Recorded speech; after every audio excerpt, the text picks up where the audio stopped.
पहले का मैकेनिक और आज के मैकेनिक में एक अंतर है।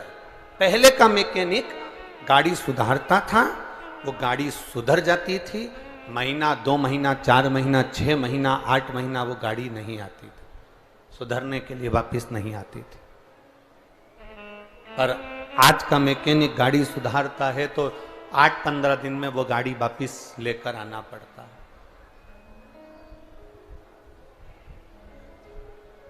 बस कथा भी यही कहती है, पहले के गुरु में और आज के गुरु में एक बड़ा अंतर है, बहुत बड़ा।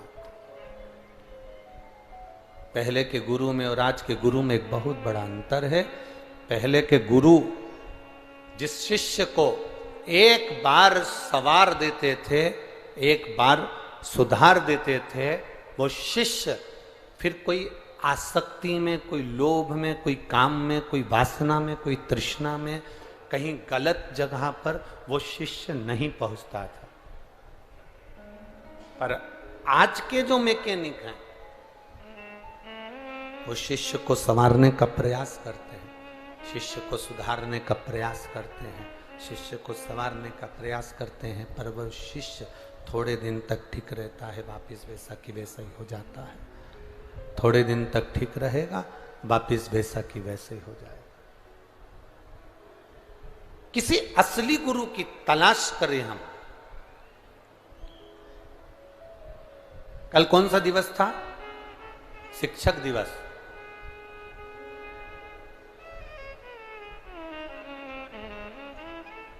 कभी डॉक्टर दिवस आया, इंजीनियर दिवस आया, सीए दिवस आया? अरे बोलो तो जम के नहीं आया। कभी एसपी दिवस आया, टीआई दिवस आया? जम के बोलो जरा। कभी थानेदार दिवस आया, कभी कलेक्टर दिवस आया? नहीं, केवल एक दिवस आया और वो है शिक्षक दिवस।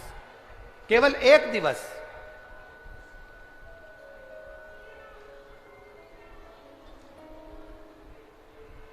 उसका कारण केवल इतना सा है, इंजीनियर एक कोई सामग्री बनाए, कोई रोड बनाए, कोई पुल बनाए, कोई बिल्डिंग बनाए, थोड़ी बहुत गड़बड़ होगी चल जाएगा, थोड़ी बहुत गड़बड़ हुई चल जाएगा। पर शिक्षक, एक गुरु अपने शिष्य को जब तैयार करे तो उसमें कोई कमी नहीं रहना चाहिए, नहीं तो वो नहीं चल पाता। इसीलिए शिक्षक दिवस की महत्व।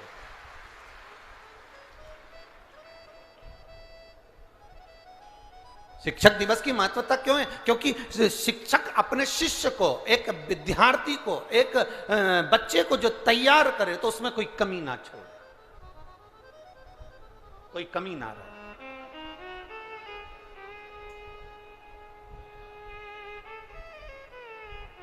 और शिव को गुरु कहा गया, शंकर भगवान को गुरु का पद दिया गया। मेरे ओघड़दानी भगवान शंकर को गुरु का पद दिया गया और शिव जी को गुरु का पद दिया गया। इसलिए शंकर भगवान की कथा कहती है, जो शिव महापुराण की कथा में जाता है, जो शंकर के मंदिर में 1 लोटा जल समर्पित करने के लिए जाता है, जो शिव तत्व को प्राप्त करने के लिए जाता है, जो किसी न किसी रूप में शंकर के मंदिर में, देवालय में, शिवालय में पहुंचता है, शंकर उसको अपना शिष्य बना लेते हैं, शिव उसको अपना चेला बना लेते हैं। और शिष्य बनाया तो कोई गुरु अपने चेले को बिगड़ने नहीं देता है, यह निश्चित था।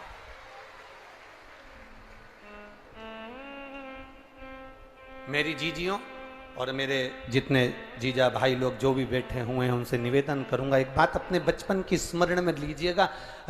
आप और हम एक जैसे हैं। जब स्कूल में मस्ती कर रहे होते हैं, स्कूल में घूम रहे होते हैं, स्कूल में अगर कहीं खेल रहे होते हैं, इतने में कोई टीचर आकर खड़ा हो जाए तो बोलो एकदम स्तुब्ध हो जाते कि नहीं हो जाते? एकदम अपन मस्ती करना बंद कर देते हैं, एकदम हम कोई कार्य कर रहे हैं तो वो बंद कर देते हैं। उसी तरह शंकर का जो शिवालय है, शिव जी का जो मंदिर है, शंकर का जो शिवालय है, हम हमारे भीतर कोई काम, कोई आसक्ति, कोई लोभ, कोई तृष्णा, कोई वासना, ये सब उपद्रव मचा रही होती है। जब हम एक लोटा जल लेकर शंकर जी के मंदिर में जब पहुंचते हैं तो हमारा उपद्रव करना बंद हो जाता है। ना अहंकार, ना काम, ना आसक्ति, ना वासना, ना तृष्णा, ना लोभ, ये सब समाप्त हो जाते हैं। केवल एक रहता है और वो गुरु रूपी शिव है और चेले रूपी अपन है,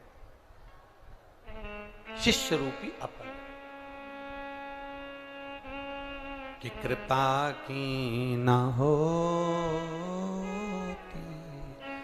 जो आदत तुम्हारी, तो सोनी ही रहती अदालत तुम्हारी। गरीबों के दिल जगा तुम न पाते, तो किस दिल में होती इबादत तुम्हारी। अगर मेरे भोलेनाथ करुणा न करते, दया न करते, कृपा न करते, उनकी दया न होती तो संसार सागर में कुछ भी नहीं होता। मंथन किया देवता और राक्षसों ने मिलकर, जब शंभु शरणे पड़ी मांगू घड़ी रे घड़ी, दुख का को दया करीन दर्शन आपको। शंभु शरणे पड़ी मांगो घड़ी घड़ी, दुख काटो दया करीन दर्शन आपको। शिव कथा कह रही है, भगवान शंकर का संवाद कर रहा है, शिव महापुराण की कथा कर रहा है, भगवान देव अधिदेव महादेव का संवाद। शिव गुरु है,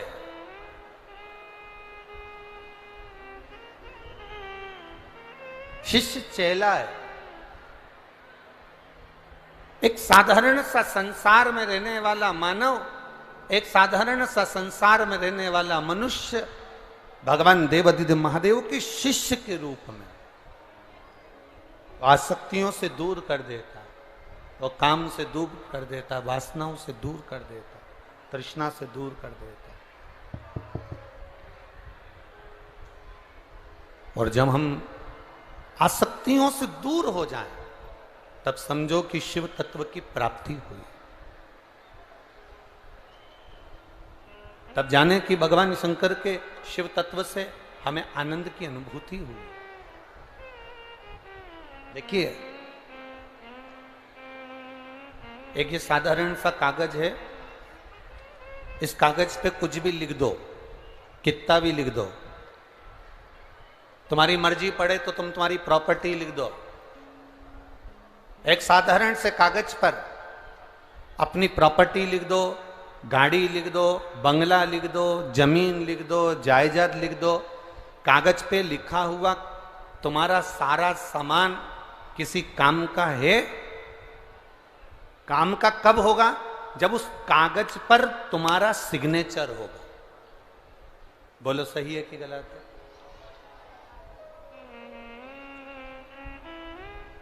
इस कागज पर जब तक तुम्हारा सिग्नेचर नहीं है, इस कागज पर कुछ भी लिखो चलेगा।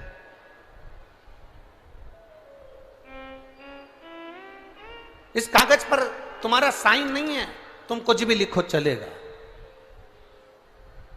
अपनी गाड़ी लिख दो, बंगला लिख दो, जमीन लिख दो, प्रॉपर्टी लिख दो, तुम्हारी मर्जी पड़े जो जो लिख दो। तुम्हारा फार्म हाउस हो, घर हो, जमीन हो, जहां जो लिखना है कागज के ऊपर लिख दो। पर कागज पर तुमने लिख जरूर दिया, पर कागज पर अगर तुम्हारा साइन नहीं है, सिग्नेचर नहीं है, तो कागज किसी काम का नहीं है। उसी तरह तुम चाहे डनलप के गद्दे पर सो लो, चाहे एसी के रूम में रह लो, चाहे एक मल्टी खड़ी कर लो, चाहे तुम कितने भी फार्म हाउस बना लो, चाहे तुम कितना भी सुंदर बंगला बना लो, चाहे तुम कितनी भी सुंदर गाड़ी ले लो, चाहे तुम कितनी भी सुंदर दुकान खोल लो, चाहे तुम कितने भी सुंदर कपड़े पहन लो, चाहे तुम कितने भी सुंदर जेवर बना लो, पर जब तक तुम्हारे हृदय में भगवान का नाम नहीं है तब तक वो जीव किसी काम का नहीं। कागज पर सिग्नेचर होना जरूरी है तो कागज काम का हो जाता है, कागज पर सिग्नेचर होना जरूरी है, साइन होना जरूरी है, तो यह कागज काम का हो जाता है। और मनुष्य की अगर देह मिली है तो परमात्मा का नाम लेना जरूरी है, तो यह शरीर काम का हो जाता है। ये शरीर काम का तभी होता है।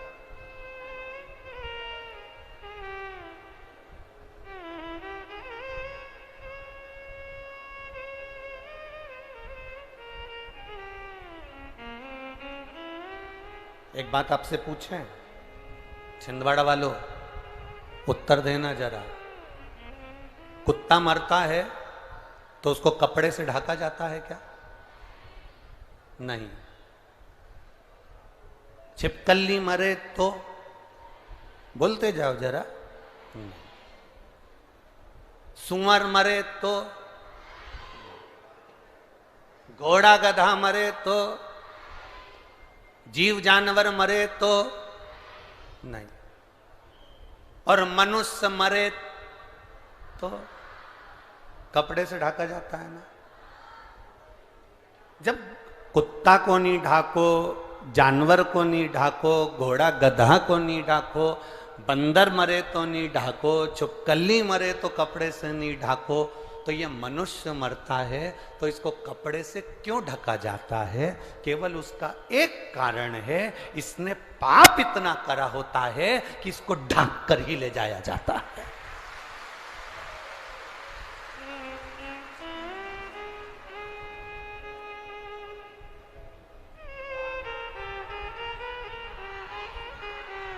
कर्म इतने विचित्र करे होते हैं। इसलिए शिव महापुराण की कथा बारंबार कहती है, मत बुरे कर्म कर बंदे वरना पछताएगा, भगवान की आंखों से तू बच नहीं पाएगा, तू बच नहीं पाएगा।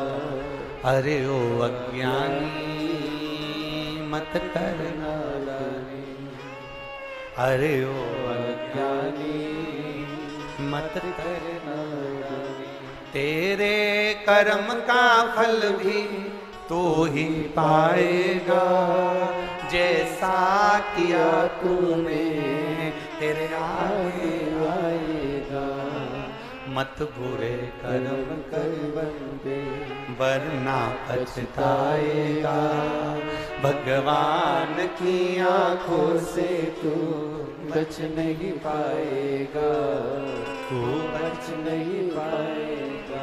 हमारा कर्म हमारे सम्मुख में, हम जैसा देते हैं वैसा हमें मिलता है, जैसा हम करते हैं वैसा हमें प्राप्त होता है। एक किसान, एक गांव का व्यक्ति, उसके यहाँ दूध अच्छा होता था ज्यादा, बहुत सारी उसके यहाँ गाय भैंस थी तो दूध अच्छा होता था, तो दूध का वो मक्खन बनाता था और मक्खन बनाकर वो एक डेयरी पर देके आता था। अब मक्खन बनाया उसने और डेयरी पर दे आता था।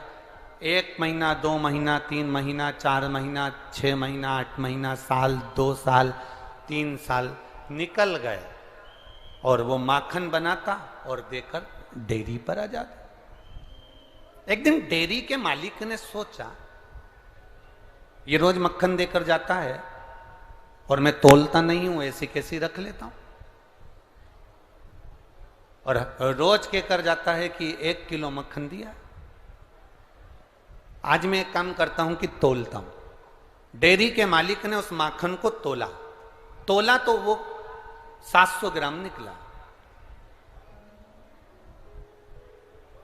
अब उसको तो बड़ा गुस्सा आया कि मैं रोज मक्खन को नहीं तोलता था और ये रोज मुझे चूना लगाता रहा, रोज घाटा देता रहा। मैं तो विश्वास में पड़ा रहा और ये मुझे 700 ग्राम, 800 ग्राम, 500 ग्राम मक्खन देकर चले जाता था। मैंने तोला नहीं, मैं इसके विश्वास में रहा। ये दूसरे दिन फिर माखन देने आया, इसने फिर तोला, माखन 800 ग्राम था।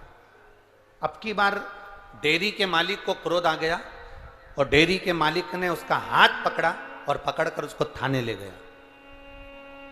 4 साल 5 साल से तू मुझे चूना लगा रहा, मैं तेरे विश्वास में, तो जितना माखन लाकर देता है मैं रख लेता हूं और रोज कहता है 1 किलो माखन है। कभी 700 ग्राम निकला, कभी 800 ग्राम निकला। वो तो अच्छा हुआ कि मैंने 2 दिन से देख लिया। थाने में ले जाके खड़ा कर दिया, अदालत में केस पहुंच गया। जज कुर्सी पर बैठा था, सामने वो किसान भाई खड़ा था, इधर डेयरी का मालिक खड़ा था। केस चालू हुआ। क्या बात है? जज ने कहा किसान से, तुमने क्या करा?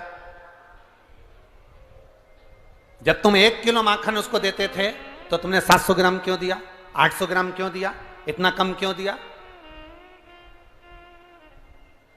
किसान ने हाथ जोड़कर कहा, नहीं साहब, मैंने तो पूरा 1 किलो दिया। 1 किलो दिया? तो ये डेयरी का मालिक, ये सेठ जी कह रहा है कि तुमने माखन कम दिया। नहीं साहब, मैंने पूरा दिया। तुम्हारे पास में मक्खन तोल के लेके आते थे? हाँ साहब। तराजू है? नहीं साहब। बाट है? नहीं साहब। तो माखन कैसे लेकर आते थे? साहब, ये जो डेयरी का मालिक है ना, इसको मैं माखन देता था और इससे रोज हमेशा 2-3 दिन में कहता था, लाओ जरा 1 किलो शक्कर दे दो। इनसे 1 किलो शक्कर रोज लेकर जाता था। मेरे पास में बाट तो नहीं था, तराजू में एक तरफ मक्खन रखता था, दूसरी तरफ शक्कर रखता था, उसके बराबर में तोल कर दिया आता था।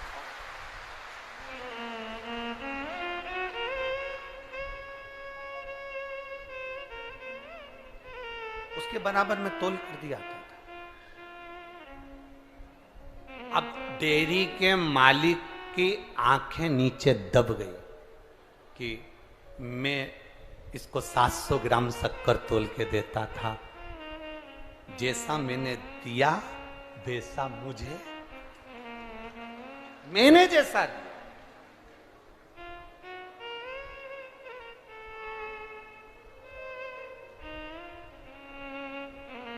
हम किसी पर 1 उंगली उठाते हैं तो ये 3 उंगलियां हमारी ओर जाती है कि तुम अपने अंदर झांक कर देखो। उसमें अगर 1 गलती है तो 3 गलती तुम्हारे अंदर। एक मित्र, एक व्यक्ति अपने घर पर पहुंचा, पत्नी को आवाज लगाई, सुनती है? सुनती है। पत्नी ने कहा क्या है, इधर आ। पत्नी ने पूछा क्या बात है? सुनो, आज शाम को मेरा दोस्त खाना खाने आएगा, आज शाम को मेरा दोस्त भोजन करने आएगा। पत्नी से पति ने कहा, सुन, ये घड़ी छुपा कर रख दे, चप्पल छुपा के रख दे, गुलदस्ता छुपा के रख दे, और सुन, वो वहां पर सामने जो मोबाइल रखा है छुपा के रख दे। इतने में पत्नी ने बोला, क्यों, तुम्हारा दोस्त चोर है? पति बोलता है, नहीं, वो अपने सामान को पहचानता है। दोस्त चोर नहीं है, वो अपने सामान को पहचान रहा। बस हमारी जिंदगी भी ऐसी ही है। पूरा जीवन हम पूरा जीवन केवल दूसरों के ऐब ढूंढने में लगे रहे। शिव महापुराण तो बड़ी सुंदर बात कहती है साहब, कभी मौका मिले तो अपनी जिंदगी में उतारिएगा इस बात को।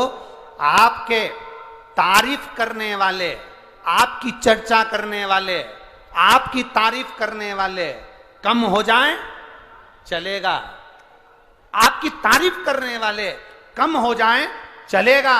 शिव महापुराण कहती है पर आपकी निंदा करने वाले कम नहीं होना चाहिए, बढ़ना चाहिए। आपकी तारीफ करने वाले कम होंगे चलेगा, पर आपकी निंदा करने वाले ज्यादा होना चाहिए। उसका कारण है, जितना तारीफ करने वाले आपके नाम को ऊंचा नहीं ले जाते, उतना निंदा करने वाले 2 मिनट में ऊपर पहुंचा देते हैं।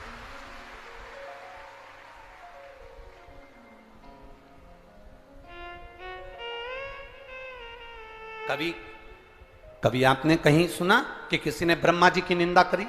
कभी आपने कहीं सुना कि भगवान विष्णु की किसी ने निंदा करी? कभी आपने सुना कि माँ देवी की किसी ने निंदा करी? कभी आपने सुना कि भगवान दत्त की किसी ने निंदा करी? कभी आपने सुना कि सूर्य चंद्रमा ग्रह इनकी किसी ने निंदा करी? मृत्यु लोक में सबसे ज्यादा अगर निंदा किसी देव की होती है तो वो देव अधिदेव महादेव की होती है। लोग कह देते हैं पत्थर है, लोग कह देते हैं शिवलिंग है, लोग कह देते हैं ऐसा है, जबरदस्ती पत्थर पर जल ढोले जा रहे हैं, जबरदस्ती लोग मंदिर जा रहे हैं। सबसे ज्यादा निंदा मेरे देव अधिदेव महादेव की होती है। और आप अंदाजा लगा कर देख लो, आज के समय में भारत की भूमि पर जितने किसी देवता के मंदिर नहीं है, उससे दुगने मेरे महादेव के मंदिर है, उससे दुगने। आपकी तारीफ करने वाले कम होंगे चलेगा, आपकी तारीफ करने वाले कम हो जाएंगे चलेगा, कोई फर्क नहीं पड़ेगा, पर आपकी निंदा करने वाले कम नहीं होना चाहिए। भगवान से प्रार्थना करना, क्योंकि निंदा उसी की होती है जो ऊंचाई पर चढ़ रहा होता है, जो आगे बढ़ रहा हो। निंदा करने वाले कम ना हो। शंकर जी की कितनी निंदा करी भगवान शिव जी, ओगरदानी त्रिकालदर्शी, जिनकी धर्म पत्नी माता सती, और सती मैया को कितना ज्ञान दिया, पर सती माता को ज्ञान तो दिया, पर सगे ससुर ने, यहां कोई नहीं बैठा होगा जिसका ससुर गाली बका हो मुंह पर। छिंदवाड़ा में तो ऐसा नहीं होगा कहीं का कि जिसके ससुर ने मुंह पर कह दिया हो कि ये ऐसा। दक्ष प्रजापति स्वयं अपने जमाई भगवान शंकर से कहते हैं, शिव मेरी बेटी सती का विवाह तेरे साथ में हुआ है, मेरी बेटी सती तेरे साथ में ब्याही है। शिव मैं आया और तूने सम्मान नहीं करा, शिव मैं तुझे श्राप देता हूं कि तू शमशान में निवास करेगा। अड़भंगा, नग्न वेशधारी, जटा जूट वाले, सर्पों को गले में लपेटने वाले, कितना कितना शब्द ससुर ने कहा। शंकर भगवान उठे और उठकर उन्होंने डमरू बजाना प्रारंभ करा। जो डमरू बजाया तो पास में भगवान विष्णु बैठे थे। उन्होंने शंकर जी से पूछा, तुम्हारी तारीफ नहीं हो रही है, तुम्हें गालियां दी जा रही है, और तुम्हें रहने के लिए शमशान दे दिया गया है, और तुम डमरू बजा रहे हो। शंकर भगवान बोले, नारायण आप नहीं जानते, मेरा ससुर सही में आज मालूम पड़ा कि मेरा ससुर है। आज तक नहीं मालूम था कि ये मेरा ससुर है, आज मालूम पड़ा कि ये मेरा ससुर है। भगवान नारायण ने कहा, ऐसा ससुर दुनिया के लोग भगवान से प्रार्थना करेंगे, ऐसा ससुर किसी को ना दे। शंकर जी कहते हैं, मेरे ससुर जैसा ससुर भगवान सबको दे, सब। ऐसे क्यों कह रहे?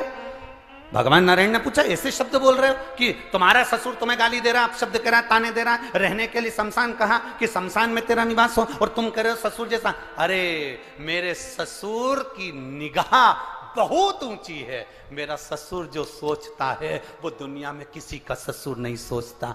मेरे ससुर ने कितना मेरे लिए सोचा। मेरे ससुर ने कहा, तू शमशान में निवास करना, क्योंकि मेरे ससुर अगर दूसरी जगह पर प्लाट दिलाता तो वहां कोई भी कब्जा कर लेता, तो मेरे ससुर ने मुझे शमशान दिया है। शमशान में कौन कब्जा करे? शमशान में कौन कब्जा करे? मेरे ससुर ने मुझे रहने के लिए शमशान दिया, शिव तू शमशान में रहना। शंकर भगवान उठकर नाचने लगे, मेरे ससुर जैसा दुनिया में कोई ससुर नहीं होगा जो मेरे लिए इतना सोचा है, इतना विचार करा कि ये सीधा साधा है, इसको लोग भोला कहते हैं। अरे इतना भोला है कि इसके पास में विष आया तो विष पी गया, धतूरा आया तो धतूरा धारण कर लिया, अरे सांप मिला तो सांप धारण कर लिया। इतना भोला मेरा जमाई है। अगर मैं इसको कहीं दूसरी जगह प्लाट दिला दूंगा और मकान बना दूंगा तो ये किसी को भी दान दे देगा। इसलिए इनने कह दिया कि तू शमशान में रहे। शमशान में कोई ना तो कब्जा करेगा और ना कोई शमशान दान लेगा। शमशान शमशान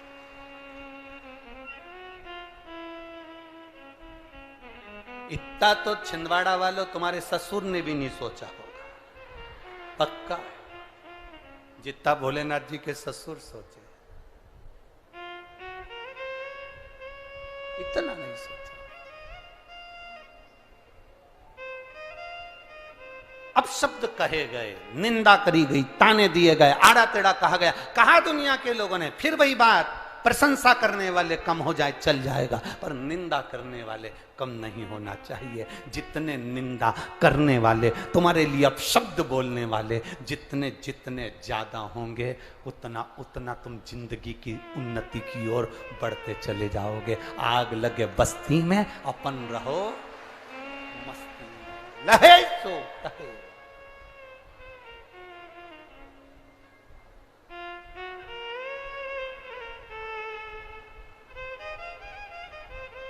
पतंग उड़े आकाश माने, डोर थारा हाथ मां, ओ वल्लभ म्हारी पतंग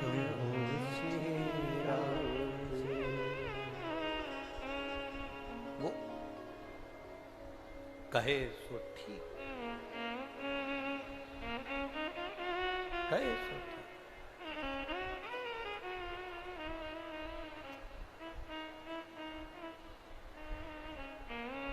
भोले मैं तेरी पतंग, शंभो मैं तेरी पतंग। बाबा तेरे चरणों की मैं दासी, तेरे भजन में मेरा चित्त रमे, तेरे भजन में मेरा मन रमे, तेरी भक्ति में मेरा चित्त रमे। एक पत्र आया है, देखिए पत्र हम ज्यादा पढ़ नहीं पाए, पूरे याद रखें ढेर, पर एक दो पढ़ने में आए हैं, तो देखो।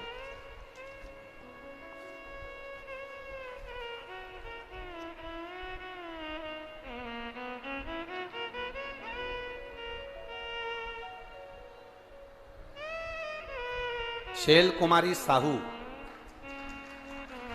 पति जगदीश प्रसाद साहू, वार्ड नंबर 7, जूना मोहल्ला, मोहखेड़, जिला छिंदवाड़ा। मोहखेड़ सही है? हाँ ठीक है ना, यही नाम है ना? ठीक है, तुम समझ गए ना? हाँ बस, बाकी के जाने दो। शैल कुमारी साहू, पति जगदीश प्रसाद साहू, वार्ड नंबर 7, जूना मोहल्ला, मोहखेड़, जिला छिंदवाड़ा। मोबाइल नंबर ये है। कहीं बैठी हो तो हाथ हिला सकती हो, अगर कहीं बैठी हो तो अपना हाथ जरूर हिला, जहां भी बैठी हो। गुरुजी, शादी को 13 साल हो गए थे, संतान का सुख नहीं था। गुरुदेव, डॉक्टरों के अनुसार संतान का सुख नहीं था हमारे यहाँ। दोनों की सारी जांचें करी गई, पर डॉक्टरों ने भी कह दिया था कि संतान नहीं होगी। टेस्ट भी करवाया, उसका भी कोई रिजल्ट नहीं आया। तब आखिरी में विचार किया कि अब संतान का सुख है ही नहीं, छोड़ दिया विचार। टेस्ट बेबी भी 2 से 3 बार कराया गया, पर कोई फल नहीं मिला। आखिरी में फिर एक बार छोटे से मोबाइल पर किसी ने आपकी क्लिप भेज दी, उसको सुना। सुनने के बाद शिव महापुराण की कथा सुनना प्रारंभ करा। आपने बताया था पशुपति व्रत के बारे में, पशुपति व्रत के बारे में बताया, सफेद आंकड़े की जड़ का प्रयोग बताया, बेलपत्र का सेवन बताया। गुरुजी, अब जब डॉक्टरों ने मना कर दिया, टेस्ट बेबी भी फेल हो गया, तब हमने ये प्रयास करना प्रारंभ करा। और बाबा की कृपा का हम क्या वर्णन करें गुरुदेव। केवल 1.5 महीना हुआ और गर्भ ठहरा, और बाबा की कृपा से ऐसी करुणा हुई कि हमारे घर में पुत्र रत्न की प्राप्ति 13 वर्ष के बाद हुई है। कहीं बैठे हो तो हाथ हिला सकती हैं, जहां भी बैठी हो हाथ हिला सकती हैं। 13 वर्ष के बाद पुत्र रत्न की प्राप्ति।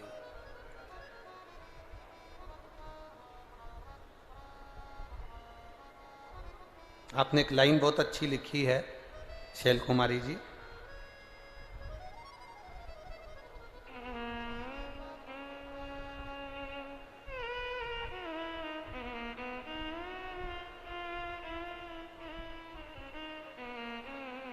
आपने एक लाइन लिखी है, सागर में इतना पानी की कागर में ना समाए, हमारे मन में इतनी बात है कि पत्र में ना समाए। शैल कुमारी ने पत्र, इसको शिव की भक्ति कहते हैं। छिंदवाड़ा वालों और छिंदवाड़ा के आसपास के जितने भक्त यहां पहुंचे हैं, आपसे एक बात कहना चाहेंगे, कुछ भाग्य बड़ा प्रबल है आप लोगों का, इसलिए ये सुंदर 5 दिन की शिव महापुराण की कथा आपके छिंदवाड़ा को मिली है। कहीं भाग्य है, कहीं भाग्य।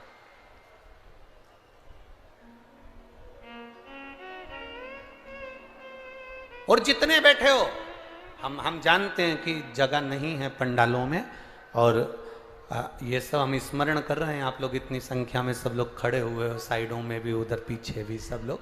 तो हमारा तो इतना सा निवेदन रहेगा, आप जिस भाव से आए हो, आप जिस विश्वास से आए हो, और अपने घर के लोगों को कह देना 5 दिन की शिव महापुराण की कथा है, एक दिन निकल गया, दूसरा दिन चल रहा है, 4 बजे कथा विराम हो जाएगी, बचेंगे कितने दिन? बोलो बोलो, जम के बोलो जरा। 3 दिन। अपने घर वालों से कह देना कि बस मेरा मन है एक बार पंडाल में आसन लगाकर 5 दिन की जो शिव पुराण है वो नहीं सुन सकी, अगर 3 दिन 2 दिन भी मिल जाए, आधा घंटा 15 मिनट भी मिल जाए, तो हमारी जिंदगी को सार्थक कर जाए। हजारों वर्ष तक तप साधना का जो फल है, हजारों वर्ष तक तप साधना का जो फल मिलता है, शिव महापुराण की कथा में बैठकर भगवान शंकर का गुणगान करने का वो फल हमें प्राप्त हो जाता। वो फल एक बार वशिष्ठ बाबा और विश्वामित्र जी, इन दोनों में विवाद हुआ। ये 13 साल के बाद हुआ है। ले आओ ले आओ ले आओ।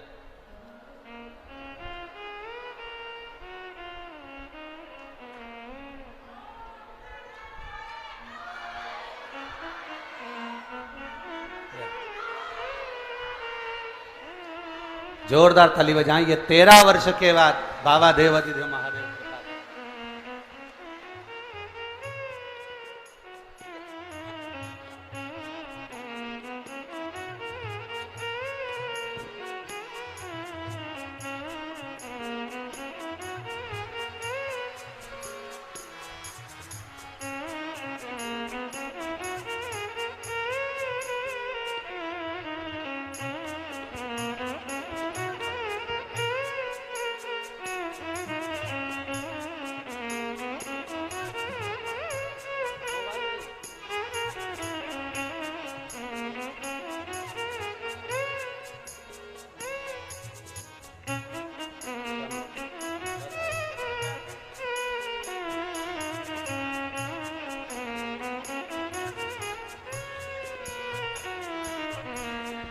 तेरी कृपा बिना न हिले एक भी अणु, लेते हैं श्वास तेरी कृपा से तनो तनो।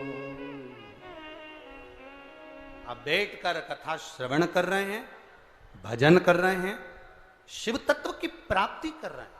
हजारों वर्ष के तप का जो फल होता है, वो सत्संग में अगर जाकर बैठ गए, शिव महापुराण में अगर जाकर बैठ गए, तो एक क्षण के सत्संग में वो फल प्राप्त हो जाता है। एक क्षण के सत्संग में वो फल आपको मिल जाता है, एक क्षण के सत्संग में। वशिष्ठ बाबा और विश्वामित्र जी दोनों में आपस में विवाद हुआ। दोनों में आपस में। विश्वामित्र जी ने कहा तप बड़ा होता है, विश्वामित्र जी कहते हैं तप बड़ा, वशिष्ठ बाबा कहते हैं सत्संग बड़ा। मेरी जीजियों और जितने मेरे भाई बैठे हैं, आप बड़े ध्यान से कथा में इतने मन को लगाइएगा। बहुत दूर दूर से आप छिंदवाड़ा से भी आए हो तो 15 किलोमीटर दूर से आए हो, सही है। आप आसपास से भी आए हो तो दूर से आए हो। 50 रुपये, 100 रुपये, 200 रुपये ऑटो वाले का खर्च कर कर आप यहाँ बैठे हो, आप यहाँ पहुंचे हो। केवल टीवी पर हाथ हिलाने के लिए नहीं आए, केवल टीवी पर हाथ हिलाने के लिए नहीं आए हो। कथा में अपने मन को लगाना। हम तो इस विश्वास से कथा को कहकर जाएं कि जितने आए हो ना, हाथ हिलाने से काम नहीं होगा, झोली भर कर लेकर जाना, बस इतना भगवान से प्रार्थना कर। ये तो कैमरे वालों का काम है जो आपके सामने कैमरा ले जाएंगे, आप उस पर हाथ हिलाने में अपना समय बर्बाद मत करना। टीवी पर ध्यान न रखते हुए कि मेरा फोटो आया कि नहीं आया, ध्यान ये रखना कि हमने जो कथा सुनी वह हमारी रोमावली से प्रवेश कर कर मेरे देवाधिदेव महादेव ने स्वीकार करी कि नहीं करी, मेरे जैसे जीव को उसको अपना बनाया कि ना बनाया, हमें उसको स्वीकार, हम उससे प्राप्त करें। वशिष्ठ बाबा और विश्वामित्र जी में आपस में विवाद हुआ। विश्वामित्र जी कह रहे हैं तप बड़ा होता है, वशिष्ठ बाबा कह रहे हैं कि सत्संग बड़ा होता है। 5 मिनट भी अगर कहीं बैठकर सत्संग किया है तो वो सत्संग बड़ा होता है। दोनों में विवाद हो रहा है, दोनों में विवाद। अब दोनों झगड़ा करते करते दोनों की दोनों भगवान नारायण के पास में पहुंच गए, भगवान विष्णु के पास पहुंचे। और दोनों झगड़ा करते करते जब भगवान विष्णु जी के पास में पहुंचे तो भगवान नारायण शेषनाग की सैया पर विश्राम कर रहे थे। लक्ष्मी जी उनके चरणों में बैठी हुई थी और उन्होंने, वशिष्ठ बाबा और भगवान विश्वामित्र दोनों ने भगवान नारायण से कहा, प्रभु हमारे मन में एक संशय है, उस संशय को मिटा दीजिए। हमारे मन में एक संशय आ गया, उस संशय को समाप्त कर दीजिए, हमारा वो संशय समाप्त करिए। पूछा क्या संशय है तुम्हारा, तुम्हारा संशय है क्या? तप बड़ा होता है कि सत्संग बड़ा होता है? रूखी आवाज है, तप बड़ा है कि सत्संग बड़ा है? विश्वामित्र जी कह रहे हैं कि तप बड़ा है और वशिष्ठ बाबा कह रहे हैं कि सत्संग बड़ा है। दोनों में विवाद है। अब आप क्लियर करिए, आप बता दीजिए कि तप बड़ा कि सत्संग बड़ा। भगवान नारायण तुरंत बोले, भैया देखो इसका जवाब तो मैं नहीं दे सकता, इसका जवाब तो केवल एक दे सकते हैं, वो हैं देवाधिदेव महादेव। महादेव के सिवाय कोई इसका जवाब नहीं दे पाएगा। इसका जवाब महादेव के सिवा कोई नहीं दे सकता। अब जाओ शिव जी के पास, आप जाओ देवाधिदेव महादेव के पास। वशिष्ठ बाबा और विश्वामित्र जी दोनों देवाधिदेव महादेव के पास पहुंच गए। आवाज नहीं जा रही है उधर पंडाल में। वशिष्ठ बाबा और विश्वामित्र जी दोनों देवाधिदेव महादेव के पास पहुंच गए और देवाधिदेव महादेव के पास में जब दोनों पहुंचे, भगवान देवाधिदेव महादेव ने पूछा क्या बात है, कैसे आना हुआ? विश्वामित्र जी कहते हैं कि तप बड़ा होता है और वशिष्ठ बाबा कह रहे हैं सत्संग बड़ा होता है। हम आपसे पूछने के लिए आए हैं कि इन दोनों में बड़ा कौन सा है? शंकर भगवान बोले, जब भगवान नारायण ने इसका जवाब नहीं दिया तो मैं क्यों जवाब दूं? इसका जवाब केवल एक दे सकते हैं, वो है शेषनाग। आप शेषनाग के पास में जाओ। शेषनाग जी के पास में भेजा। शेषनाग जी से विश्वामित्र जी और वशिष्ठ जी ने कहा कि तप बड़ा होता है कि सत्संग बड़ा होता है?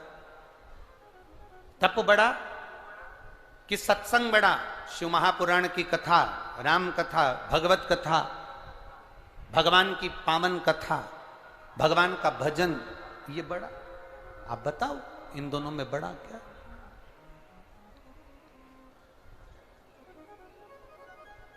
शेषनाग जी बोले मैं उत्तर तो दे दूंगा, पर बात इतनी सी है कि उत्तर देने में मना नहीं है, पर मेरे फन के ऊपर जो ये पृथ्वी रखी है, ये पृथ्वी निरंतर घूम रही है।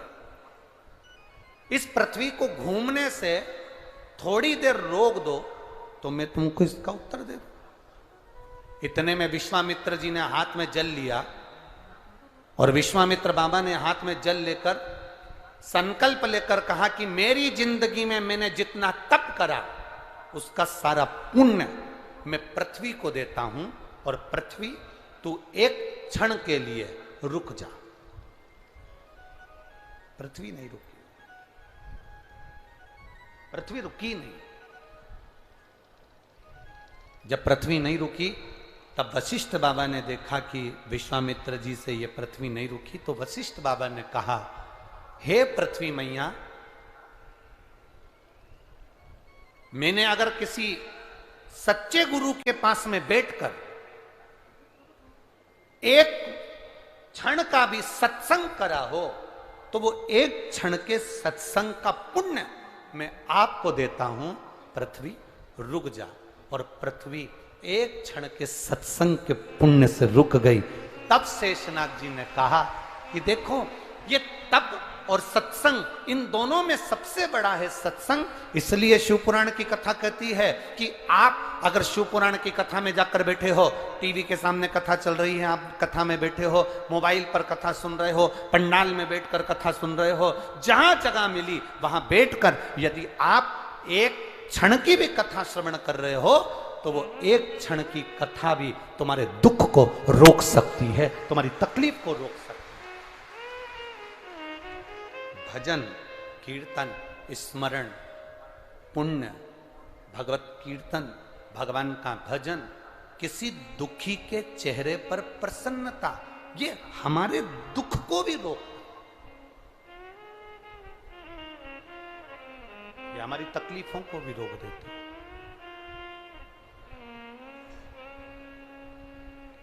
हमारे कष्ट को भी रोक देती है।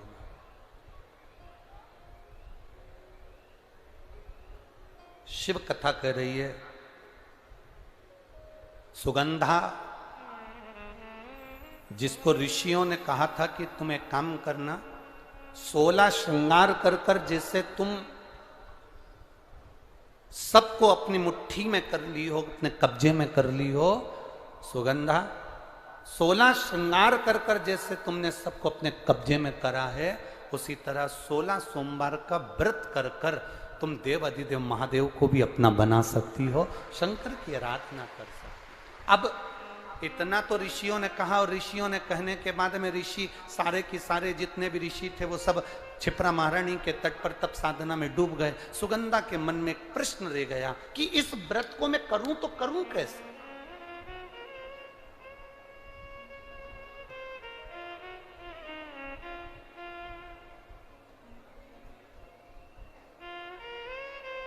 पशुपतिनाथ का व्रत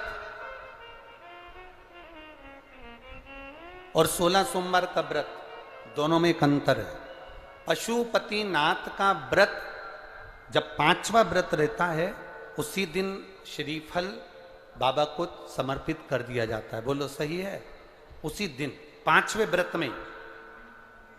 पर 16 सोमवार का जो व्रत होता है, इसका जो उद्यापन होता है, वो 16 सोमवार पूरे होने के बाद 17वें सोमवार पर इसका उद्यापन का महत्व आता है।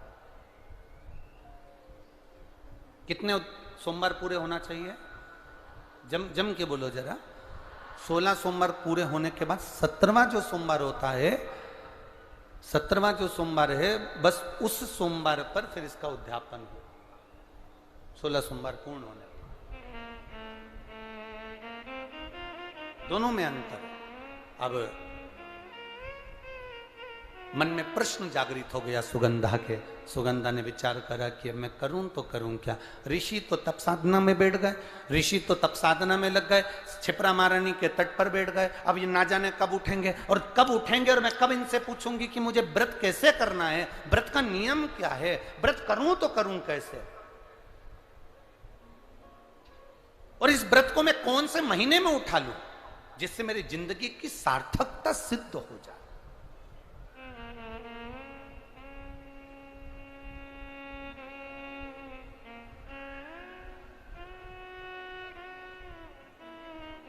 अब सुगंधा ने देखा कि सारे के सारे ऋषि तप साधना में बैठे हैं, अब मैं करूं तो करूं क्या।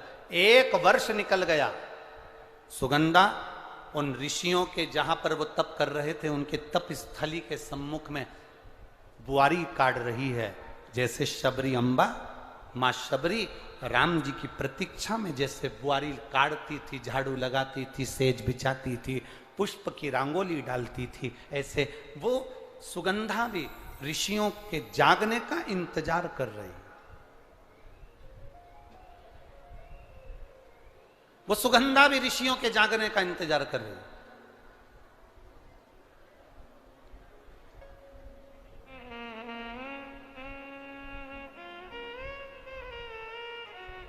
कभी तो नेत्र खुलेंगे, कभी तो ऋषि बोलेंगे। हमारे इसमें कई माताएं ऐसी बैठी हुई हैं, पंडाल में भी और टीवी के सामने जो माताएं आस्था चैनल पर कथा सुन रही हैं, फेसबुक यूट्यूब पर जो कथा सुन रही हैं, उसमें भी कई माताएं, कई भाई लोग ऐसे बैठे होंगे जो मंदिर जाते हैं और मंदिर में जाने का नियम बनाते हैं, और 1 महीना, 1.5 महीना, 2 महीना, 3 महीना मंदिर जाते हैं, 4 महीना मंदिर जाते हैं, और मंदिर में जाने का नियम बनाने के बाद में जब उनका कार्य नहीं होता तो वो मंदिर जाना छोड़ देते। भगवान सुन ही नहीं रहा।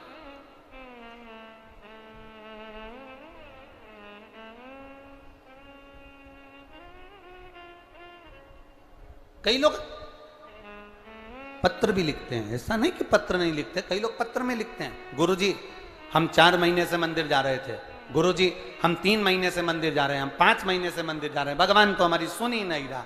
भगवान से हमारा कौन सी दुश्मनी है जो भगवान ने सारा दुख हमको दे दिया, भगवान हमारी सुन ही नहीं रहा।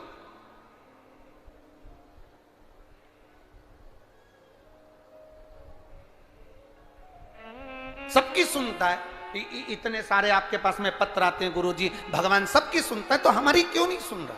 हम भी तो मंदिर जा रहे हैं, हम भी तो भगवान को जल चढ़ा रहे हैं, हम भी तो भगवान के मंदिर में झाड़ू लगा रहे हैं, हम भी तो भगवान के मंदिर में पोछा लगा रहे हैं, हम भी तो भगवान का श्रृंगार कर रहे हैं, फिर भगवान हमारी सुनता क्यों नहीं है। 2 महीना, 3 महीना, 4 महीना जाते हो और मन में विचार रखते हो कि भगवान ऐसा कर देना कि बस मेरा काम हो जाए। भगवान भी मन में सोचते हैं तो चिंता मत कर, तेरे यहाँ किसी की दुकान हो तो उस दुकान को एक बार देखना।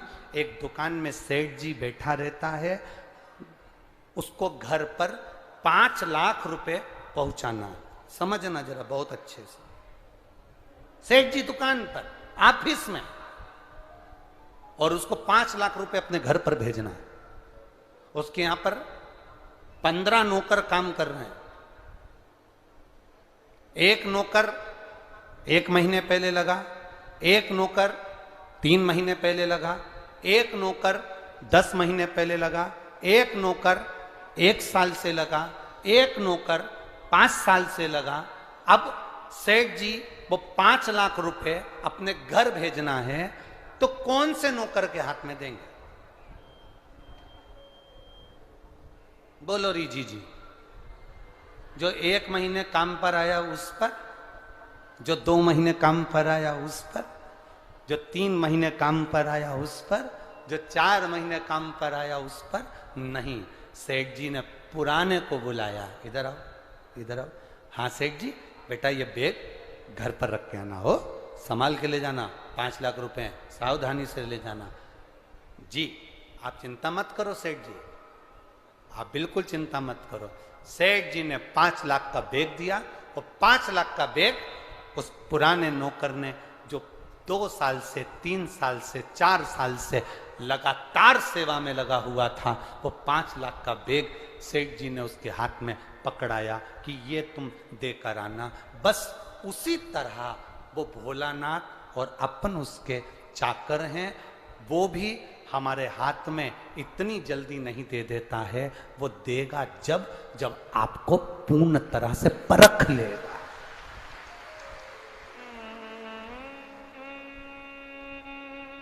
आपको पूर्ण तरह से जब वो परखेगा तब वो देगा। और आप क्या करते हो? 1 महीना मंदिर गए, 2 महीना मंदिर गए, भगवान से प्रार्थना कर लेते हो, भगवान हमको ये दे देना, भगवान हमको ये दे देना। तुम 1 महीना मंदिर जाके मन में सोचते हो कि जमीन में से कहीं गड़ा हुआ धन का हंडा निकल जाए, तो ऐसा कोई महाराज हो जो धन का हंडा निकाल के दे दे तो हमको भी बता देना। नहीं, अपने कर्म को करो, अपनी मेहनत को करो, अपने परिश्रम को करो। और जितना जितना तुम कर्म करोगे, जितनी जितनी तुम मेहनत करोगे, जितना जितना तुम परिश्रम करोगे, और भगवान के प्रति जितना जितना तुम्हारी दृढ़ता, जितना जितना तुम्हारा विश्वास बढ़ता चले जाएगा, जितना विश्वास बढ़ेगा तुम उतने भगवान के नजदीक आते चले जाओगे। फिर तुम्हारा दुख तुम्हारा नहीं रहेगा, फिर तुम्हारा दुख बाबा देव अधिदेव महादेव का खुद का हो जाएगा, क्योंकि तुम्हें दुखी नहीं देख सकते, वो तुम्हें दुखी नहीं देख सकते।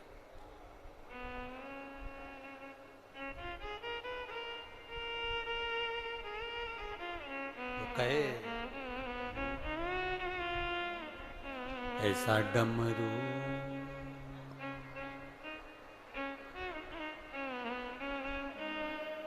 भोले बाबा ने सा बजाया डमरू, बजाया डमरू, सारा कैलाश पर्वत मगन हो गया। भोले बाबा ने सा बजाया डमरू, बजाया डमरू, सारा कैलाश पर्वत मगन हो गया। भोले बाबा ने सा बजाया डमरू, बजाया डमरू, सारा कैलाश पर्वत मगन हो गया। भोले बाबा ने सा बजाया डमरू, बजाया डमरू, सारा कैलाश पर्वत मगन हो गया। सारा कैलाश पर्वत मगन हो गया, सारा कैलाश पर्वत मगन हो गया। सारा कैलाश पर्वत मगन हो गया, सारा कैलाश पर्वत मगन हो गया। सारा कैलाश पर्वत मगन हो गया, सारा कैलाश पर्वत मगन हो गया। सारा कैलाश पर्वत मगन हो गया, सारा कैलाश पर्वत मगन हो गया। भोले बाबा ने ऐसा बजाया डमरू, बजाया डमरू, सारा कैलाश पर्वत मगन हो गया। भोले बाबा ने ऐसा बजाया डमरू, बजाया डमरू, सारा कैलाश पर्वत मगन हो गया।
सुन के ब्रह्मा चले, डमरू की धुन सुन के ब्रह्मा चले।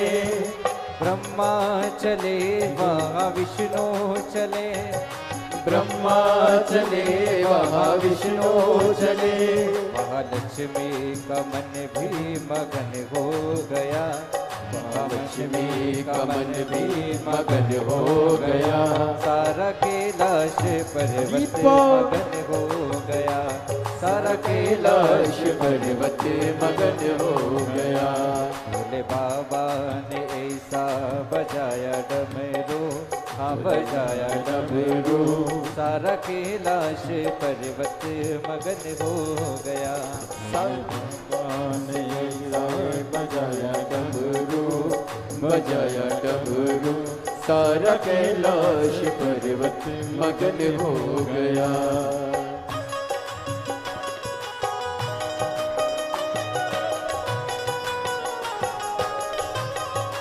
भोले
डमरू की धुन सुन के गंगा चले, डमरू की धुन सुन के गंगा चले।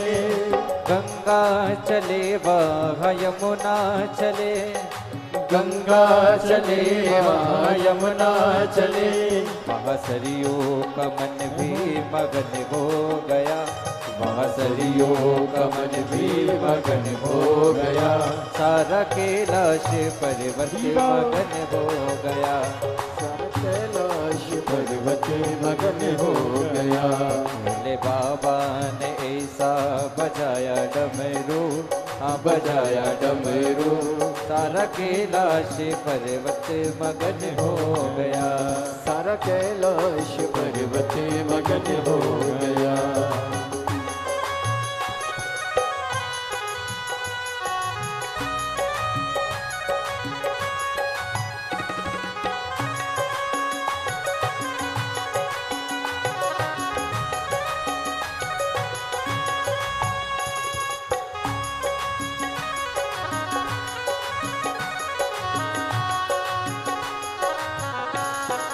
हरि बोल।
सुन के सूरज चले, डमरू की धुन सुन के सूरज चले, सूरज चले वह चंदा चले, सूरज चले वह चंदा चले, वह तारों का मन भी मगन हो गया, वह तारों का मन भी मगन हो गया, सारा कैलाश पर्वत मगन हो गया, सारा कैलाश पर्वत मगन हो गया। भोले बाबा ने ऐसा बजाया डमरू, बजाया डमरू, सारा कैलाश पर्वत मगन हो गया, सारा कैलाश पर्वत मगन हो गया। भोले बाबा ने ऐसा बजाया डमरू, बजाया डमरू, सारा कैलाश पर्वत मगन हो गया। भोले बाबा ने ऐसा बजाया डमरू, बजाया डमरू, सारा कैलाश पर्वत मगन हो गया। जहाँ राम चले वहाँ सीता चले, जहाँ राम चले वहाँ सीता चले, जहाँ राम चले वहाँ सीता चले, जहाँ राम चले वहाँ सीता चले, वहाँ देख के हनुमान मगन हो गया, वहाँ देखे के मन भी मगन हो गया।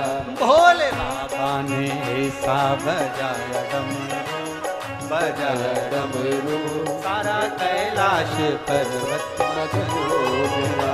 भोले बाबा ने ऐसा बजाया डमरू, बजाया डमरू, शंभो कैलाश पर्वत मगन हो गया।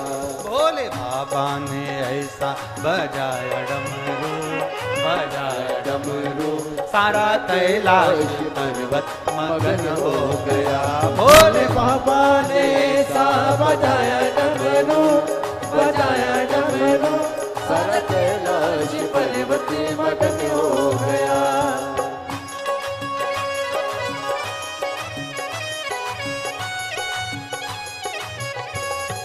बोले शंभू।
चले वहाँ राधा चले, जहाँ कान्हा चले वहाँ राधा चले, वहाँ सखियों का मन भी मगन हो गया, वहाँ सखियों का मन भी मगन हो गया। भोले बाबा ने ऐसा बजाया डमरू, शंभो बजाया डमरू, सारा कैलाश पर्वत मगन हो। दोनों हाथों से बड़े भाव से बाबा ने ऐसा बजाया डमरू, बजाया डमरू, सारा कैलाश पर्वत मगन हो गया। भोले बाबा ने ऐसा बजाया डमरू, बजाया डमरू, सारा कैलाश पर्वत मगन हो गया। भोले बाबा ने ऐसा बजाया डमरू, बजाया डमरू, सारा कैलाश पर्वत मगन हो गया। मेरा चैनल वालों से निवेदन है, पीछे जितने लोग खड़े हैं उनको भी जरूर दिखाना, जहां जहां पंडाल के बाहर भी जो लोग हैं उनका भी एक बार दर्शन जरूर कराना। जितने चैनल वाले सब भाव से दोनों हाथों से शंभो।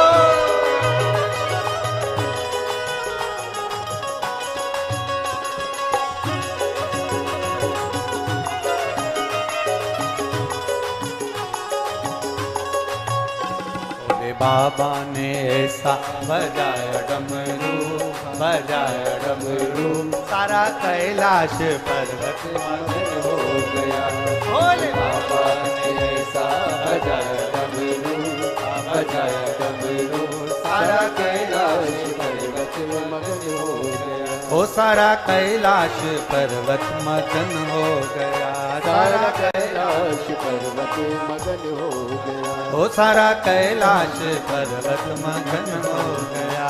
सारा कैलाश पर्वत मगन हो गया। हार हार महादेव। अपने स्थान पर बैठकर बाबा देवाधिदेव महादेव से अपने हृदय की बात बड़े भाव से कही। जितने लोग बाहर खड़े हैं उनको अगर थोड़ी बहुत जगह मिल जाए तो आप भी बैठकर बड़े बाबा से प्रार्थना जरूर करें। जगह ना मिले तो कीचड़ में ना बैठें, खड़े खड़े बाबा से प्रार्थना करें भाव से, आनंद के साथ।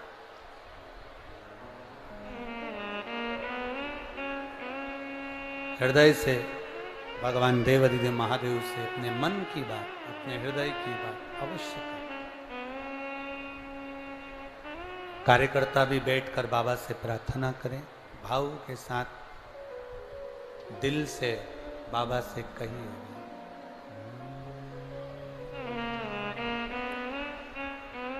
श्री शिवाय नमस्तु, श्री शिवाय नमस्तु, श्री शिवाय नमस्तुभ्यं, श्री शिवाय नमस्तुभ्यं, श्री शिवाय नमस्तुभ्यं। भोला सब दुख काटो मारा, ओ भोला सब दुख काटो मारा। शिव शंकर जपूं तेरी माला, भोले बाबा जपूं तेरी माला। भोला सब दुख काटो मारा, ओ भोला सब दुख काटो मारा। वेश है मंगल मंगलकारी, वेश है मंगल मंगलकारी। शमशान वासी हमारा, शमशान वासी हमारा। ओ भोला सब दुख काटो हमारा, ओ भोला सब दुख काटो हमारा। बाबा देवाधिदेव महादेव सुगंधा ने देखा कि ऋषियों के नेत्र नहीं खुले, वो सेवा में लग गए। मंदिर जाओ,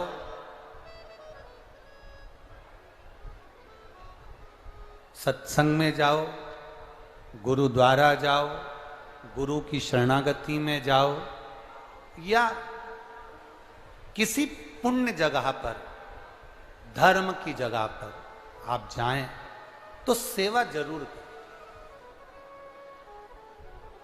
यहां पर भी मेरी माताएं बैठी हैं, मेरी जीजियां बैठी हैं, मेरे भाई लोग बैठे हुए हैं। उनसे निवेदन करेंगे कि अगर मौका लगे तो सेवा जरूर।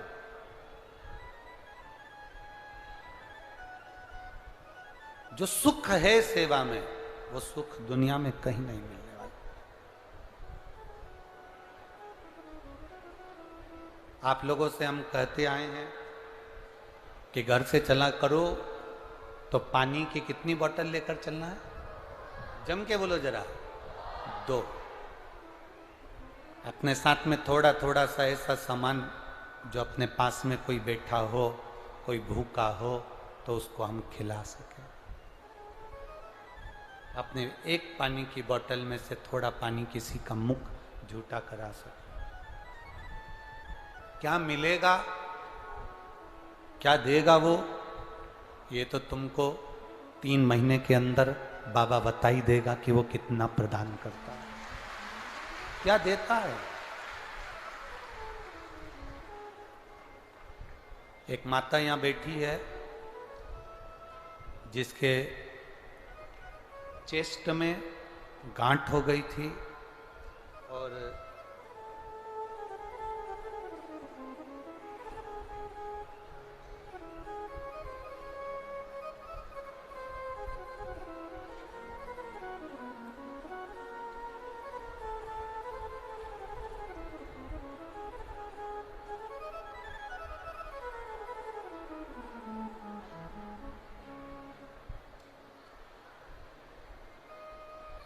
इसुकुला नंदेश्वर, पति रामदास नंदेश्वर, पता बड़कुही नंबर 6, पोस्ट बड़कुही थाना, चांदा मेठा तहसील परासिया, जिला छिंदवाड़ा। कहीं बैठी हैं? अगर कहीं बैठी हो तो हाथ हिला सकती हैं। हाँ, दोनों हाथ ऐसे हिला तो दीदी एक बार। हाँ ठीक है, दिख गए। एक बार वापिस हाथ हिलाओ जी। मैं बाबा का क्या वर्णन करूं गुरुदेव? 1 लोटा जल और 1 बेलपत्री और पशुपति नाथ का मैं वर्णन नहीं कर सकती, शब्द नहीं है मेरे पास। गुरुजी 11/9/2017, अभी कौन सा साल चल रहा है? 2023। 11/9/2017 को मेरे चेस्ट में गठान हो गई। डॉक्टर ने कहा इसका ऑपरेशन होगा, जांच होगी, गठान बड़ी है, कोई कुछ कह नहीं सकते। गुरुदेव चेस्ट की वो गठान जो हुई उसका ऑपरेशन कराया। ऑपरेशन कराने के बाद डॉक्टर ने कहा था बड़ा रोग का विक्रम हो सकता है। ऑपरेशन होने के बाद डॉक्टर ने कहा अगर ये गठान वाली जगह पर पास में अगर वापिस गठान होती है तो फिर समझो कि रोग बढ़ा। और गांठ का ऑपरेशन हुआ, जांच हुई, पर डॉक्टर ने उस समय तो कह दिया कि ठीक है। 2017 में चेस्ट में गठान हुई। गुरुदेव 4/7/2020 को वापिस ऑपरेशन के बाद मेरे चेस्ट में फिर गठान हो गई।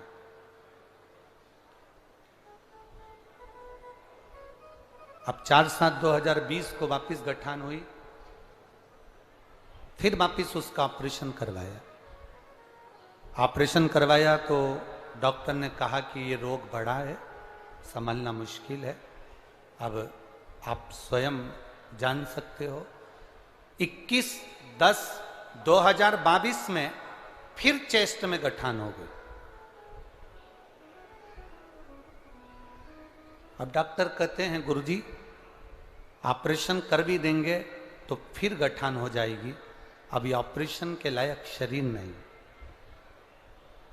हमने डॉक्टर साहब से कहा डॉक्टर साहब दवाई गोली दे दीजिए। उन्होंने दवाई गोली दे दी, ऑपरेशन की फिर तारीख निकाली। इतने में पड़ोसन ने कहा कि एक काम करो, थोड़े दिन शंकर के मंदिर तो जाओ और एक बेलपत्री जो शिव जी के मंदिर में चढ़ी हो उसको उठाकर लाओ और उसको खाना चालू करो। गुरुदेव मेरे शरीर से इतना बल नहीं कि मैं जा सकूं, 2-3 ऑपरेशन हो गए। परिवार के एक सदस्य से कहा कि तुम बेलपत्र ला कर दे दो। मेरे परिवार का एक सदस्य भाई बेलपत्र ला कर देता, मैं खाती। गुरुदेव दूसरी बार जांच कराने के लिए 20 दिन के बाद हम ऑपरेशन के लिए जाने लगे। डॉक्टर ने कहा आपके शरीर में जो गांठें थीं अब वो समाप्त हो गई है और तुम्हारा रोग भी ठीक हो गया। बहन अब ठीक हो? एक बार हाथ हिला दो वापिस। हाँ वापिस हिला दो हाथ। हर हर महादेव। बैठिए। श्री शिवाय नमस्तुभ्यं। शिव तत्व इसको कहते हैं। एक पत्र और बड़ा सुंदर है, देखिए।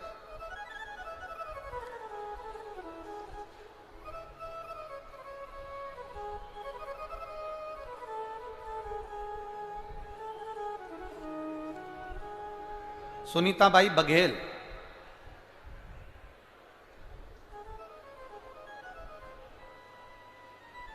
सिवनी की रहने वाली हैं सुनीताबाई बघेल, जिन्होंने पत्र में लिखा है कि मेरी भांजी को कैंसर हो गया था और कैंसर होने के बाद उसके ऑपरेशन हुए। ऑपरेशन होने के बाद भी उसका शरीर ठीक नहीं हुआ तो डॉक्टरों ने जवाब दिया। तब हमने केवल अपनी भांजी से एक ही बात कही, जितना समय मिले आप देवाधिदेव महादेव की आराधना करो। उस भांजी के लिए हम 3 जगह पर कथा सुनने के लिए गए। पंडाल में बैठे एक ही काम करते थे गुरुजी, पंडाल पे से सब उठकर चले जाते थे तो पंडाल में जो कचरा पड़ा रहता था उसको उठाकर ले जाकर एक कोने में डाल देते थे। मैंने बैतूल की कथा सुनी, भोपाल की कथा सुनी, इंदौर की कथा सुनी। आज मैं बाबा को नमन करने के लिए आई हूं।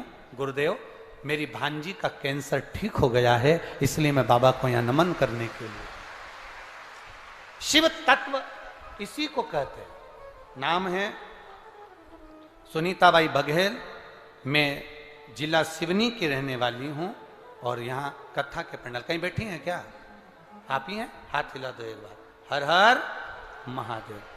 हाँ एक बार वापिस हाथ हिला दो। श्री शिवाय नमस्तुभ्यं। बैठिए मां, बैठिए। शिव तत्व की प्राप्ति। उन्होंने पत्र में लिखा कि पंडाल में बैठकर कथा सुनना, पंडाल में बैठकर सेवा करना।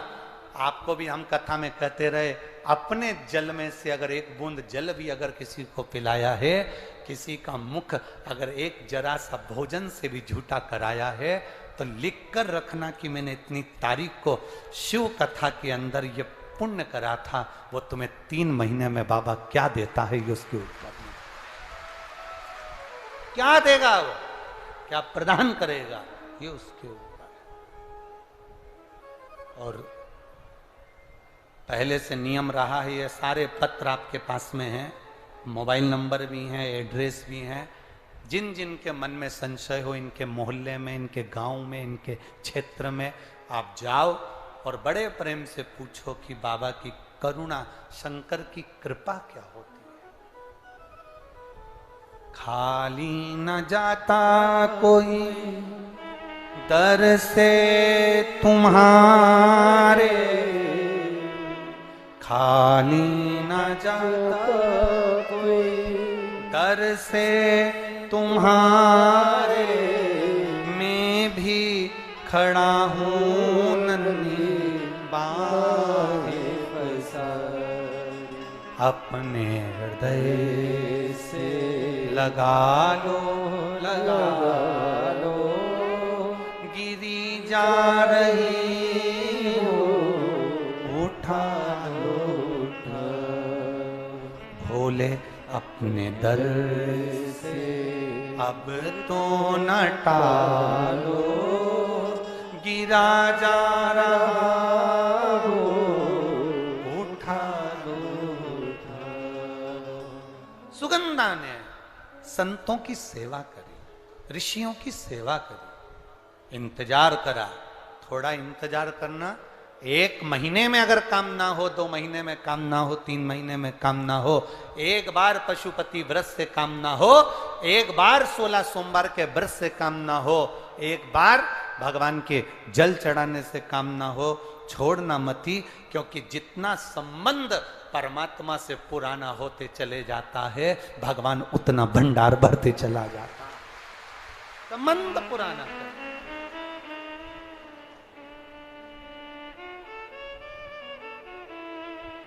संबंध पुराना।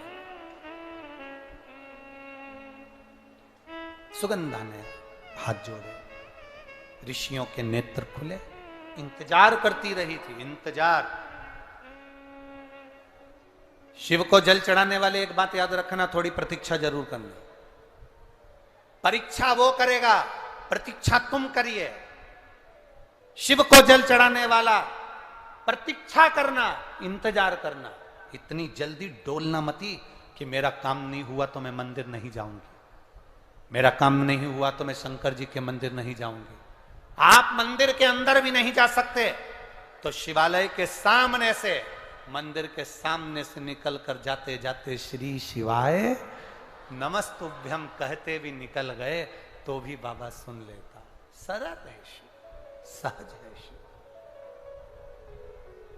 उसको आडंबर पसंद नहीं है। मेरे शंकर भगवान को छल पसंद नहीं है, दिखावा पसंद नहीं है। सुगंधा कह रही है, बाबा आपके नेत्र खुले हैं, आपके नेत्र खुले हैं बाबा, आप मुझे बताएं मैं कौन से महीने से 16 सोमवार के व्रत प्रारंभ करूं, उसका विधान क्या है, क्या विधान। कहा भगवान वर्णन करे। ऋषियों ने कहा सुनो सुगंधा,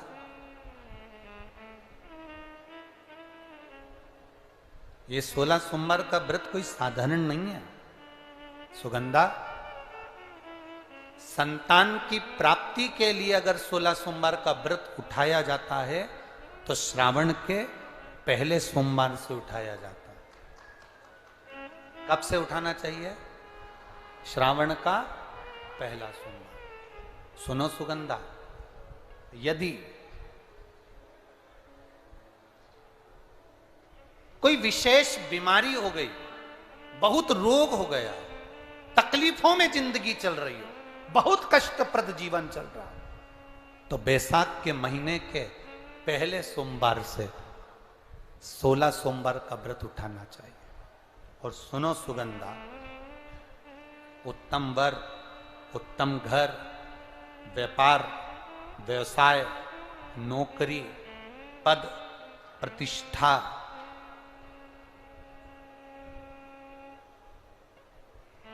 के लिए अगर हमें व्रत करना है तो मार्गशीर्ष मास का पहला सोमवार से इस व्रत को प्रारंभ कर देना चाहिए। मार्गशीर्ष मास का पहला जो सोमवार हो उसमें इस व्रत को प्रारंभ कर लो। और सुनो सुगंधा, ये व्रत दोपहर के तीसरा जो पहर हो, प्रदोष काल, उस प्रदोष काल के समय पर आप इस शिवलिंग की पूजन अपने घर में पार्थिव बनाकर स्मरण कर कर भगवान देव अधिदेव महादेव के लिए प्रसाद तैयार कर कर, आप जिस भाव से भगवान शंकर का आटा सेक कर या चूरमा बनाकर या मलिदा बनाकर जो भी आप बना रहे हैं, उससे 3 हिस्से प्रसाद के इस 16 सोमवार के व्रत में भी होते हैं। कितने हिस्से होते हैं? 3 हिस्से। पशुपति व्रत में 16 सोमवार के व्रत में एक अंतर भारी है। पशुपति व्रत में 2 हिस्से मंदिर में रह जाते हैं, एक हिस्सा अपने साथ आता है और स्वयं को खाना पड़ता है। पर 16 सोमवार के व्रत में यह भाव है, एक हिस्सा भोलेनाथ का रहता है, दूसरा हिस्सा भक्तों के लिए, शिव भक्तों के लिए रहता है, और तीसरा हिस्सा आपके लिए रहता है। यदि पूरा ना पा सकें तो दूसरे को भी आपके हिस्से का प्रसाद दे सकते हैं, प्रदान कर सकते हैं। अब आ जाओ, बड़ा सुंदर प्रसंग।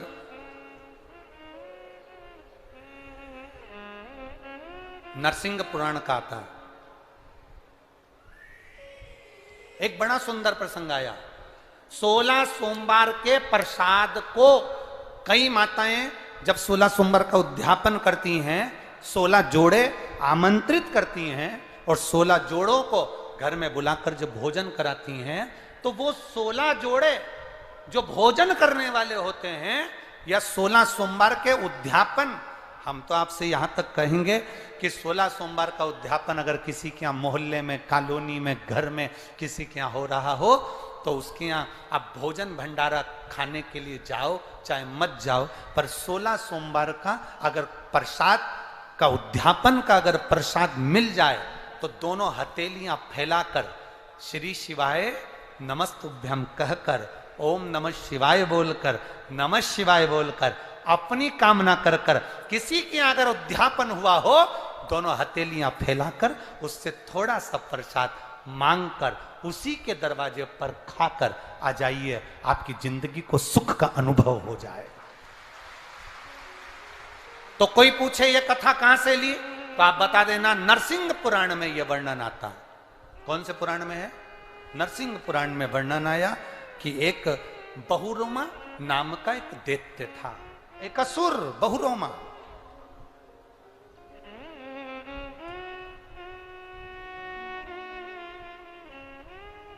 एक बार बहुरोमा नामक का ये दैत्य, ये असुर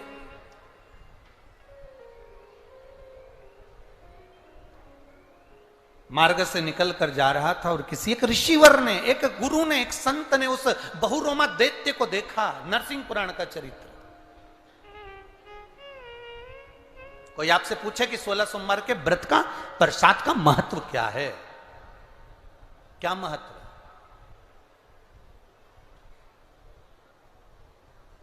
बहुत ध्यान देना, यहां पे माताएं पशुपति व्रत करती हैं।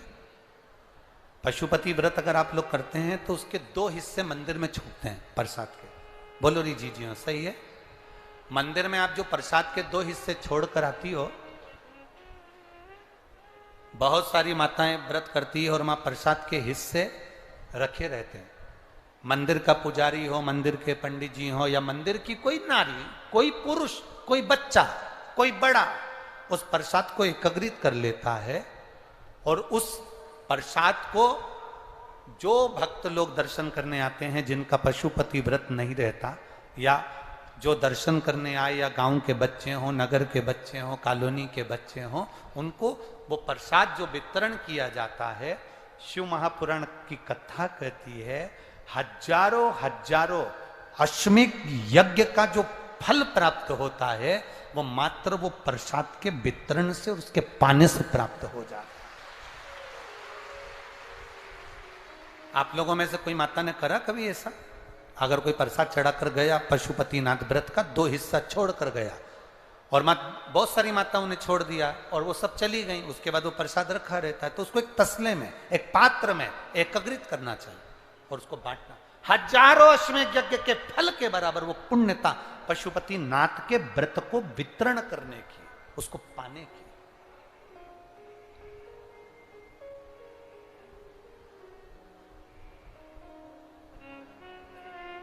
तीन चीजें बड़ी महत्व की हैं शिव मंदिर में।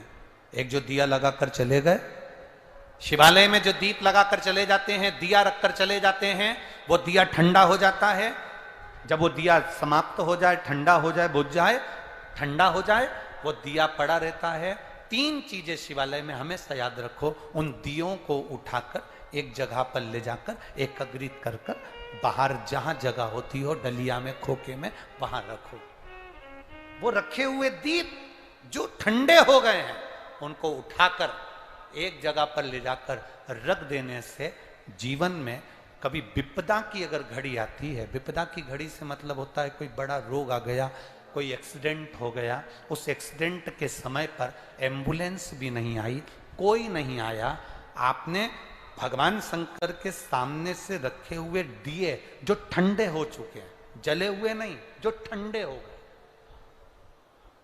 जिनमें ना दीप में कुछ भी नहीं बचा, वो ठंडे हो गए, उनको उठाकर आपने अगर एक और ले जाकर भी रखा है, अगर कोई आपकी विपदा की घड़ी में खड़ा नहीं होता, तो वो दीप जिनको आपने उठाकर एक और ले जाकर रखा है देवाधिदेव महादेव के मंदिर में, महादेव आपको उठाकर ले जाकर कहीं श्रेष्ठ जगह पर जरूर रखते हैं, ये निश्चित रखे। बोल बम का नारा है बाबा, उस दीप को रखे। 3 चीजें बड़ी महत्व की, एक प्रसाद, शंकर के मंदिर का पशुपति व्रत का प्रसाद, एक शिव मंदिर में रखी हुई जल से भरी हुई बाल्टी, हंडा। अब हमें यहां छिंदवाड़ा का तो नहीं मालूम, ये शिव पुराण तो कहती है अपने घर से जल लेकर जाना चाहिए, आप लोग ले जाते हो ना, पर मंदिर के अंदर भी बाल्टी भर कर रखा रहता है पानी।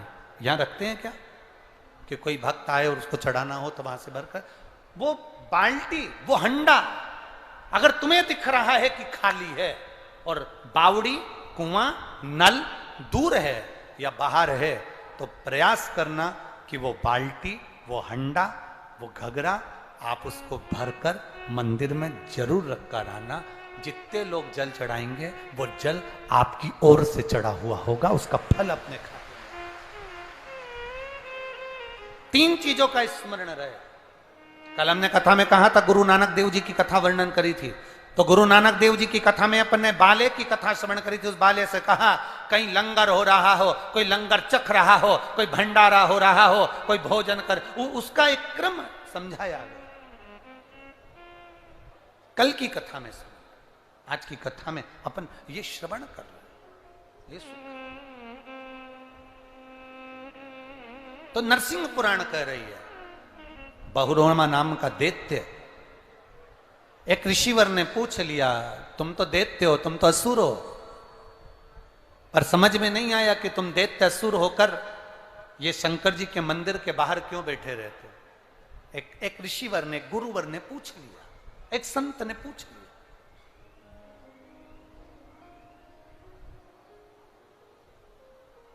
कल कथा में कहा था, जिसको जनता चुनती है वो संसद में बैठता है, जिसको भोलेनाथ चुनते हैं वो शिव महापुराण में बैठता है।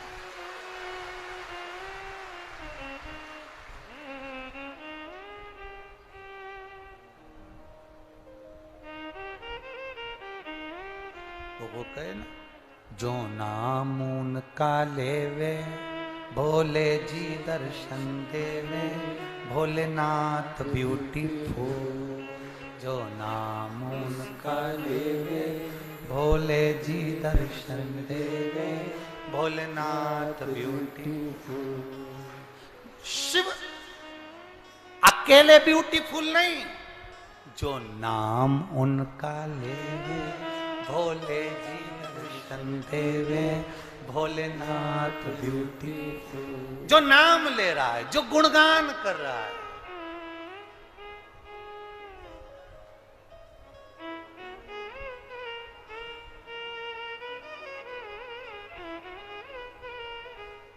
तन पर बाघंबर पहने गले सर्पों की माला, तन पे बाघंबर पहने गल सर्पों की माला, जो नाम उनका लेवे भोले जी दर्शन देवे, भोलेनाथ ब्यूटीफुल। जो नाम उनका लेवे भोले जी दर्शन देवे, भोलेनाथ ब्यूटीफुल। केवल शिव ब्यूटीफुल नहीं, अकेले जो उनका नाम ले रहा है, जो उनका गुणगान कर रहा है, जो शिव पुराण की कथा को रसतत्व के साथ श्रवण कर रहा है। अरे कितनी बड़ी बात नरसिंह पुराण में लिख दी, बहुरोमा के चरित्र में वर्णन किया गया। अगर सुनो बहुरोमा, ऋषिवर कह रहे हैं, सुनो बहुरोमा, सुन बहुरोमा, अगर संसार का मनुष्य, संसार में रहने वाला जीव जिंदगी में अगर 16 सोमवार का व्रत भी नहीं कर पाया और अगर 16 सोमवार की मात्र शिव तत्व कथा को श्रवण कर लेता है तो 16 सोमवार के उद्यापन और व्रत का फल मिल जाए।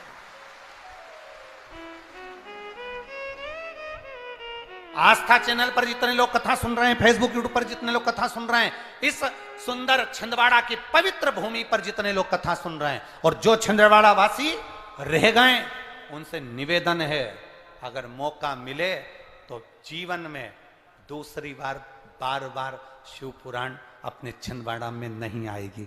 बड़ी मुश्किल से कहीं आदरणीय माननीय कमलनाथ जी की इस चित्त वृत्ति में ये कथा बैठी और उन्होंने इंदौर में आकर निमंत्रण दिया। इंदौर में जब संजय शुक्ला जी की यहाँ पर कथा चल रही थी, उस समय पर जो निमंत्रण दिया, उस समय की कथा का क्रम आज यहाँ पर विराजमान हुआ है। कहीं भाग्य लेकर आए होगे तो ये कथा में हम तो कथा कहेंगे, 5 दिन पूरे होंगे, चले जाएंगे, पर ये विश्वास है हमारा, जिसने 5 दिन इस कथा के पंडाल में बैठकर, मैं धन्यवाद दूंगा कई छिंदवाड़ा की माताएं, छिंदवाड़ा की माताएं 5 दिन के लिए अपना अपना दरी, अपना अपना बैग लेकर, छिंदवाड़ा की माताएं, केवल यही छिंदवाड़ा की, वो भी अपना बैग ले लेकर पहुंची हैं कि 5 दिन हम कथा सुने। आपको देखकर आज हमें उज्जैन की कथा याद आ गई। उज्जैन में उज्जैन के लोग कथा पंडाल में रह रहे थे।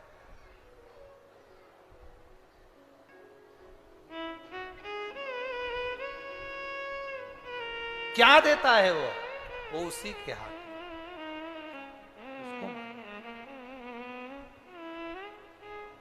छोड़ना नहीं कथा।